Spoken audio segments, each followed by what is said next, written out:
जय श्री राधे कृष्णा। आप सभी का आपके अपने YouTube चैनल पर स्वागत है।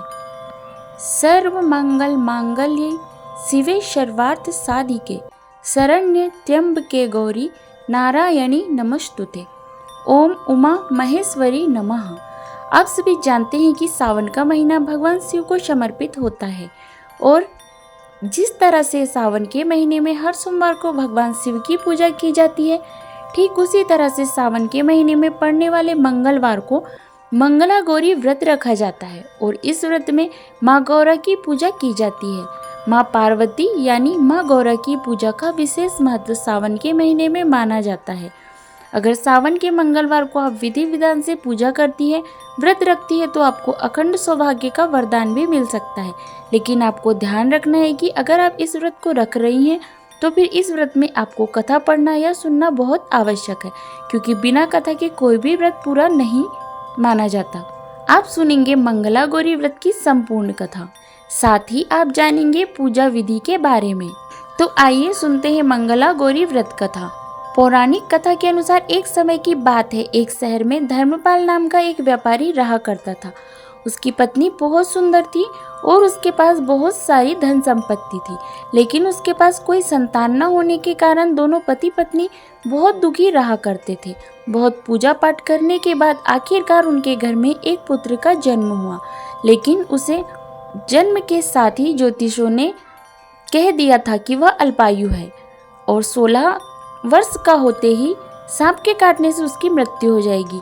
ज्योतिषों की यह बात सुनकर पति पत्नी बहुत दुखी हो गए, लेकिन उन्होंने इसे अपने पुत्र का भाग्य मान लिया। उन्होंने 16 वर्ष की आयु से पहले ही अपने बेटे का विवाह एक सुकन्या से करा दिया। उस कन्या की माँ मंगला गौरी का व्रत करती थी और उसने अपनी पुत्री को भी विवाह के बाद सुखी जीवन के लिए माँ मंगला गौरी का व्रत रखने की सलाह दी। विवाह के बाद कन्या ने ससुराल आकर विधि विधान से मंगला गौरी व्रत किया और माँ गौरी की पूजा की, जिसके परिणाम स्वरूप उसे अखंड सौभाग्यवती होने का आशीर्वाद प्राप्त हुआ और उससे धर्मपाल के पुत्र की आयु भी बढ़ गई। उसे दीर्घायु होने का आशीर्वाद भी मिल गया। इस कारण से मंगला गौरी व्रत की मान्यता और अधिक बढ़ गई। मान्यता है कि तभी से मंगला गौरी व्रत रखा जाने लगा।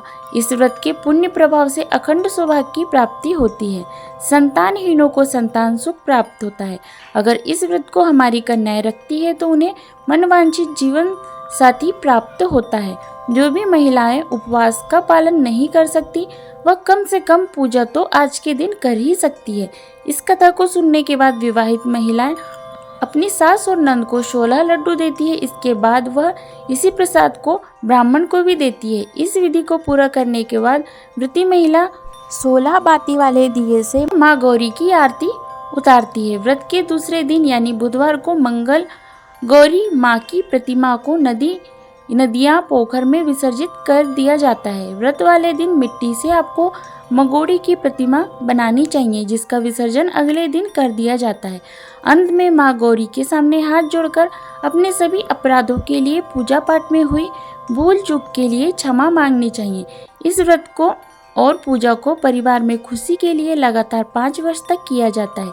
इसलिए शास्त्रों के अनुसार यह मंगला गौरी व्रत नियमानुसार करने से हर मनुष्य के वैवाहिक सुख में वृद्धि होती है, पुत्र पौत्र आदि का सुख प्राप्त होता है और जीवन में सभी सुख सुविधा पूरी होने के साथ ही कभी भी कोई दुख या जीवन में कोई भी बड़ा कष्ट जीवन में नहीं आता। अब जानिए कि किस प्रकार से आज के दिन व्रत रखना चाहिए, किस तरह से संकल्प लेना चाहिए और कौन कौन सी बातों का ध्यान रखना चाहिए। तो सावन महीने के मंगलवार के दिन सुबह ब्रह्म मुहूर्त में उठकर आपको नित्य कर्मों से निवृत्त होने के बाद स्नान करके साफ सुथरे धुले हुए वस्त्र धारण करने चाहिए।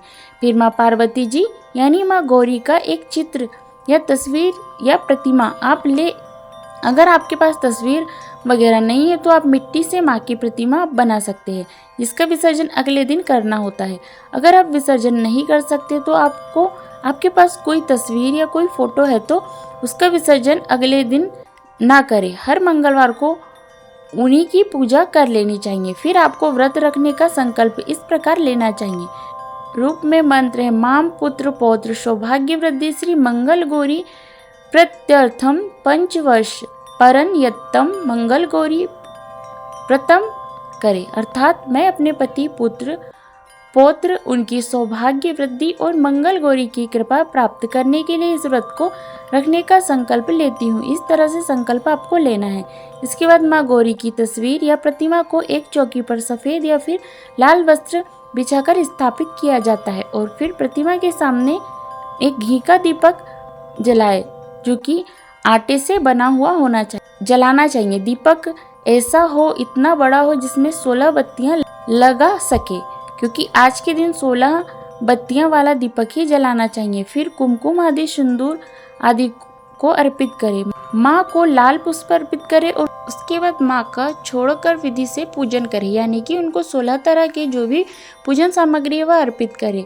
पूजा के बाद उन्हें जो भी 16 की सामग्री आपने रखी हुई है, जैसे कि 16 की संख्या में आप माला रख सकते हैं, 16 लौंग, 16 सुपारी या 16 इलायची, 16 फल, 16 पान, लड्डू या सुबह की जो सामग्री वह 16 की संख्या में होनी चाहिए।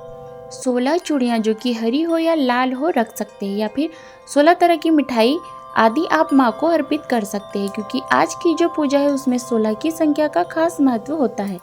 इसके अलावा 5 तरह के सूखे मेवे के साथ 7 प्रकार के अनाज, धान्य जिसमें गेहूं, उड़द, मूंग, चना और चावल और मसूर आदि हो, वह आपको अर्पित करना चाहिए।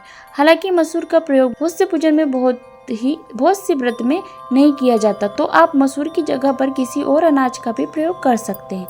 पूजा करने के साथ ही आप माँ की आरती उतारें, व्रत की कथा जरूर पढ़े सुने। आरती उतारने के साथ जब कथा आप पढ़ने सुने तो उस समय आपके हाथ खाली नहीं होने चाहिए। हाथ में थोड़े से चावल या फिर पुष्प आदि रखें और कथा समाप्ति के बाद माँ के चरणों में अर्पित कर दें।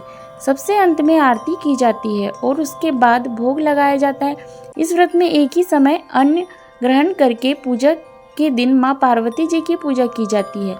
शिव प्रयोग मगोड़ी यानी माँ पार्वती जी को प्रसन्न करने वाला यह सरल व्रत करने वालों को अखंड सौभाग्य और पुत्र प्राप्ति का सौभाग्य प्राप्त होता है। आज के दिन पूजा करते समय आप ओम उमा महेश्वराभ्याम नमः का जाप कर सकते हैं। आशा करती हूँ ये जानकारी आपको पसंद आई होगी। वीडियो पसंद आए तो लाइक कीजिएगा, शेयर कीजिएगा और ऐसे ही वीडियो देखने के लिए हमारे चैनल को सब्सक्राइब कीजिएगा और बेल आइकन को भी प्रेस कीजिएगा, जिससे मेरे आने वाले वीडियो का नोटिफिकेशन आपको समय पर मिलता रहे। जय श्री राधे कृष्णा। धन्यवाद।